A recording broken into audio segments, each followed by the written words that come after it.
against Brighton, and this is when we flip it to look at the perspective from Arsenal's defensive perspective, and you see the previous average shots that Arsenal have faced in a game this season. I'll go in again just to point that out. 7.2.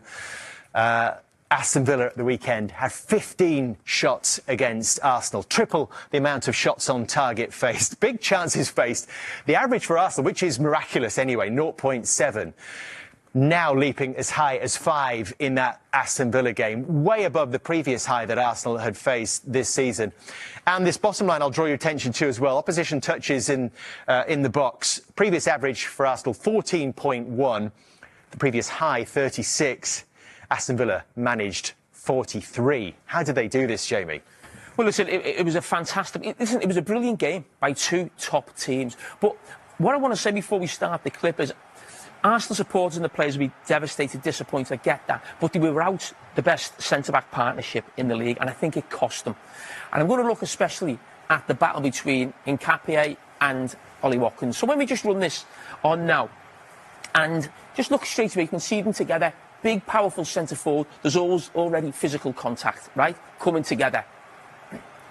Maybe not used to that as much when you think of, you know, the country that he's come from, playing in the Bundesliga. But look, again, really aggressive against them, really tight. Getting up to the edge of the box. Now he loses him. Now he goes and finds him again. Just keep an eye on him. But he makes one error as a centre-back. And I know that position so well myself. Look, they're together. So, right, really aggressive. What does he want to do in this position? He wants to get on the same line as the rest of his defenders and push up and not be left alone. So what he does in that position is, James, I just want you to come in. Now, if he wants to get up, you're Ollie Watkins, and I am aware that you've had an ACL injury, so you don't have to move. But if I'm fighting with my centre-forwards here, and the ball's there, and I want to get up to the edge of the box, right? I don't get up this way.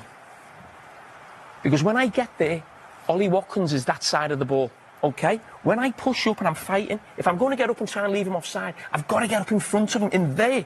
Because the ball's there, and if a cross comes in, I'm first. And if Ollie Watkins is going to make a run, he's got to come past me. I can block him, I can stop him. So we just run it on, and you see where he goes now. He runs on the outside of him. OK? So now he's in a position there with Ollie Watkins in a bad position. Also, Eze, this is the last time he looks at Matty Cash. And probably one of the reasons why he comes off, because Matty Cash had a great chance before this, and obviously we know he gets the goal. So he's a fault as well.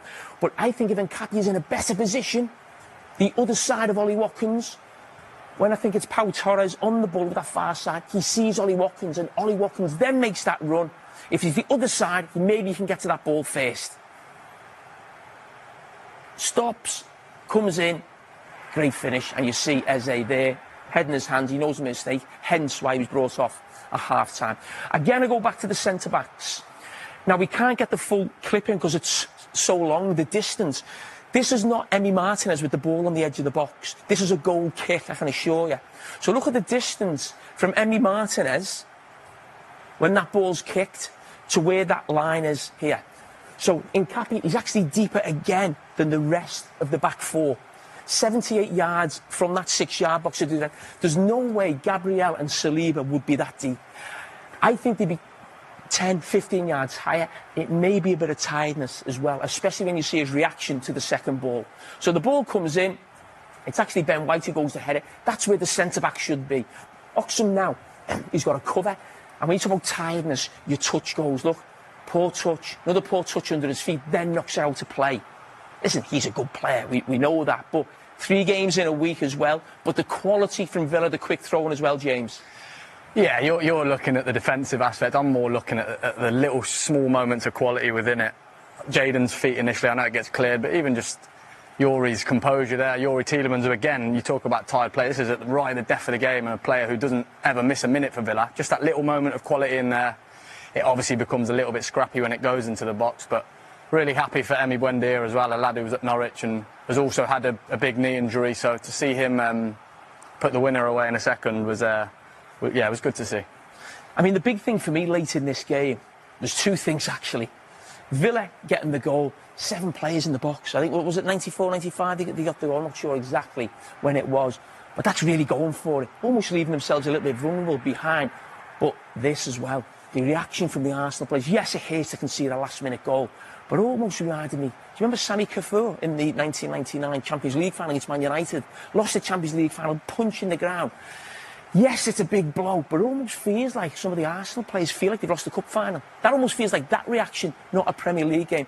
Of course it was a huge blow, but I think for Arsenal, and I said this before the game, it was always going to be difficult here today. Don't get on Saturday. Don't get carried away. You lost the game against a very good team who were brilliant at home as well. You lost in the last minute without your two centre-backs. It's not that big a deal. But the reaction there, I thought, was telling about how much they felt they'd lost there in terms of losing that point. Arsenal still in front, 2 points ahead of Manchester City, 3 ahead now of Aston Villa on that brilliant run. But first of all, congratulate Villa, because they are a really good side and they are really good at what they do. We had some difficulties in the first half, especially with very unusual giveaways that we have given after regaining the ball, which is a really dangerous moment against them. But apart from the Watkins situation, which is a foul, I don't recall anything apart from the goal. And in the second half, we started really well, much more positive. We generated chances, scored the goal. And my feeling was that we were going to go and win the game. And we could have lost it before, again, with 2 very dangerous individual giveaways. And we didn't. We had 2 chances to score. The last one went the ball across Declan, and we didn't capitalize on that. And the next goal kick long goes there. Second ball, we put it away for a throw-in. They play fast. A lot of chaos in the box, and they managed to put the ball in the top corner, which is the quality of this league. So that's the summary. Aston Villa produced a dramatic 2-1 triumph over Arsenal, and both James Maddison and Jamie Carragher have delivered in-depth analysis of the clash. Maddison highlighted Villa's sharp attacking transitions and disciplined pressing, pointing out how Arsenal struggled to control the midfield and failed to capitalize on key opportunities. The match showcased Villa's resilience and tactical awareness, leaving Arsenal exposed at critical moments and ultimately costing them the win.